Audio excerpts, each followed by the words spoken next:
भीमथल, दोरीमना, तेजाना धाम, जोरदार जयकारे लगाए। बोले तेजाजी महाराज की। आज रामदेव जी की जयंती भी है। बोले रामसा पीर की। देखिए, बाड़मेर के दौरे पे आके ऐसा लगा जैसे कोई नॉर्थ ईस्ट के अंदर आ गए और या कोई बाहर आ गए। इतना जबरदस्त तरीके से जो उत्साह आपके अंदर है, इस राजस्थान के अंदर उत्साह देखना हो और नौजवानों को जोश देखना तो बाड़मेर आ जाओ। इसलिए बाड़मेर आया हूं मैं बिदासर का मेरा कार्यक्रम था, उसको कैंसिल इसलिए करना पड़ा कि फिर सूर्यास्त हो जाता। हेलीकॉप्टर वाले को बड़ा मुश्किल से लेके आए। मैंने कहा भैया वहां तक चल ले। एक शर्त पे आया है कि साहब आप 20 मिनट के अंदर सभा समाप्त करके आ जाओगे, सिर्फ आपका मान और सम्मान रखने के लिए। बाड़मेर, गुड़ामलानी और दोरीमन्ना, आपका मंत्री बड़ी फड़फड़ाहट कर रहा है ना, इसलिए आया हूं मैं यहां पे, ठीक है ना। उसकी फड़फड़ाहट भी मिटा देंगे और कार्यकाल पूरा नहीं करने देंगे, चिंता मत करो आप। आज तेजादशमी के दिन मैं आपके बीच कह के जा रहा हूं कि भजनलाल की उल्टी गिनती राजस्थान में शुरू हो गई है। तेजाजी के भक्तों के वोट लेके जो कुत्सित प्रयास किया, एसआई भर्ती, आरपीएससी के अंदर जो पुनर्गठन की बात कही और युवाओं के सपनों को जिस तरह तार तार किया भारतीय जनता पार्टी ने, वो तेजाजी महाराज की कृपा थी कि हाई कोर्ट के आगे सरकार को नतमस्तक होना पड़ा, नहीं तुम दिल्ली कूच करते। ये बहुत बड़ी जीत का जो तोहफा मिला है तेजा भक्तों को, ये तेजाजी महाराज की कृपा से ही हाई कोर्ट से न्याय मिला। भाइयों, आपको चिंता करने की आवश्यकता नहीं है। देश में बहुत बड़ी ताकत है हमारी, बहुत बड़ी संख्या है। ये हमारे भाई हमारे सामने मुकाबला कर सकते हैं, लेकिन ज्यादा लंबे समय तक नहीं टिक सकते। हमारे हाथ की जो रेखाएं हैं उसमें यह जरूर है कि हमारे यहां से गए हुए लोग थोड़े समय के लिए लड़ सकते हैं, लेकिन अंतिम लड़ाई होती है ना, लड़ाई के अंदर अंतिम कौन जीतता है? अंतिम लड़ाई तेजा भक्त हनुमान बेनीवाल और राष्ट्रीय लोकतांत्रिक पार्टी जीतेगी राजस्थान के अंदर, और मैं विश्वास दिलाता हूं। उसके बाद जिस तरह अशोक गहलोत ने आरोप लगाए, आपको तो पता है कि मैं तो पायलट को सीएम बनाना चाहता था, गहलोत का मैं पक्ष में ही था, लेकिन चर्चा में आने के लिए गहलोत साहब कितना बंटाधार किया राजस्थान का, पायलट ने भी क्या बंटाधार किया, मिलके आप लोगों को, कोई मानेसर जा रहा, कोई कहीं जा रहा, सारा भ्रष्टाचार पैदा कर दिया राजस्थान में। कितना सीधा राजस्थान था हमारा, महिला उत्पीड़न में 1 नंबर पर आ गया राजस्थान। सबसे ज्यादा पेपर लीक की घटनाएं हो रही है। दिल्ली हम जाते हैं, बाहर के एमपी कहते हैं कि साहब हमारे बच्चों को डिग्री नहीं मिल रही है, कोई राजस्थान से डिग्री दिला दोगे क्या? फर्जी डिग्रियों का गढ़ बन गया राजस्थान। और विश्वास दिलाता हूं सबको ठीक करेंगे। जिन जिन ने बदमाशी करी है, समय लग सकता है, लेकिन हनुमान बेनीवाल रुकने थकने वाला नेता नहीं है। कई उतार चढ़ाव देखे, कई दौर देखे।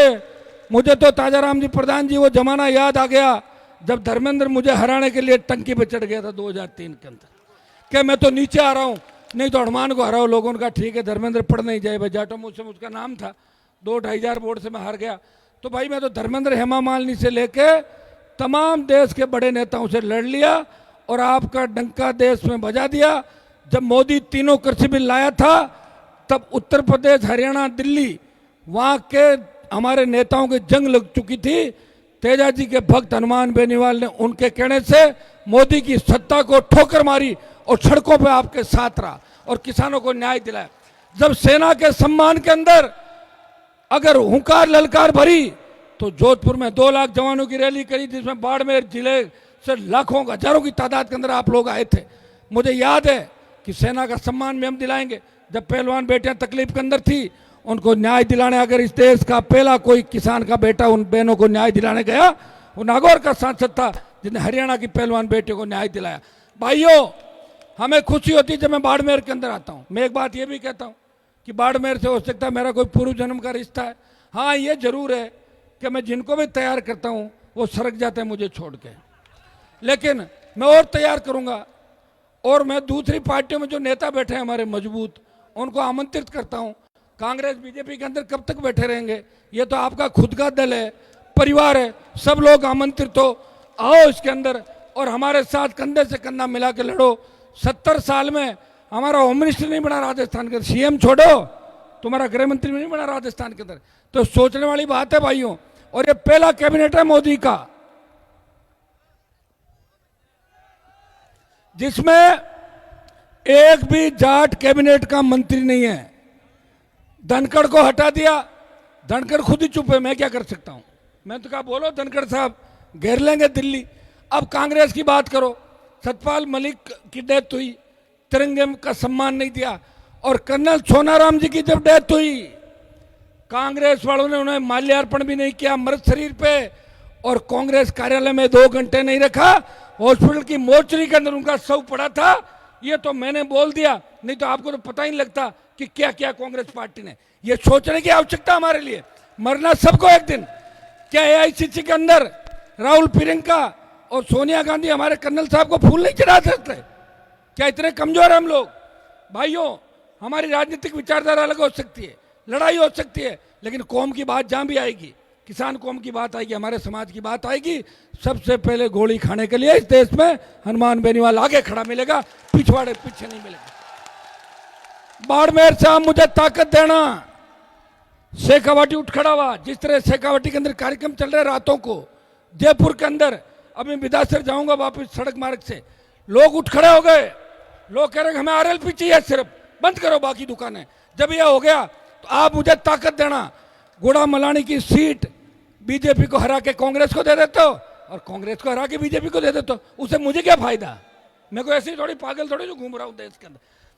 कांग्रेस भाजपा को घर बिठाओ और राष्ट्रीय लोकतांत्रिक पार्टी को ताकत दो। ये ताकत इन जवानों की ताकत है। और देखिए, वीर तेजाजी महाराज, जो 2008 के बाद इस देश के अंदर कितनी पूजा होने लगी तेजाजी की।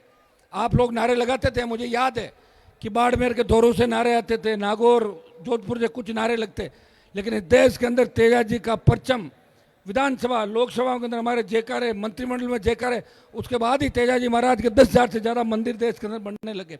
भाइयों, लेट हो रहा हूँ, दोबारा आपके बीच उपस्थिति दूंगा। प्रधान जी को भी धन्यवाद दूंगा कि कांग्रेस पार्टी के नेता होते भी आज हमारे कार्यक्रम के अंदर आए, और हमारी पूरी टीम, आरएलपी की टीम, छोटे भाई सारे मेरे, सबका धन्यवाद। वापिस आपके बीच आऊँगा, बाड़मेर के अंदर 2-3 दिन का कार्यक्रम रखूंगा, क्योंकि राष्ट्रीय लोकतांत्रिक पार्टी बनाने में अगर सबसे ज्यादा योगदान इस प्रदेश के अंदर किसी का है, वो बाड़मेर के किसान के बेटों का, जवानों का, किसानों का। भाइयों, आप चिंता नहीं करें।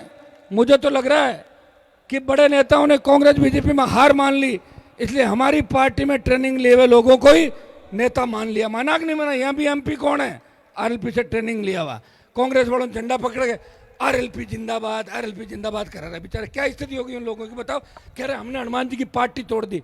पार्टी नहीं तोड़ दी, हनुमान जी के यहाँ काम करने वाले कार्यकर्ता को नेता मान लिया। अभी हनुमान जी का तो नंबर ही नहीं है, अभी तो कार्यकर्ताओं से उड़ जाओ आप लोग। अभी तो हनुमान जी तो बहुत दूर है।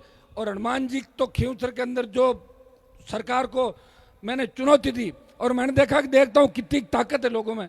मैं एमपी का चुनाव घर से लड़ा देता, एमएलए मेरा था, मैं हारता थोड़ी, 5 साल एमएलए था, लेकिन मैं देख रहा था कि जिस खींवसर से मैं आता हूँ, जहाँ तेजाजी महाराज है, वहाँ लोगों में कितना दम है। इसलिए एमएलए का इस्तीफा देख के दम देखने के लिए बॉल उछाली थी, थोड़ा दम कमजोर पड़ गया हमारे लोगों का, उसे वापस चार्ज करने की आवश्यकता है।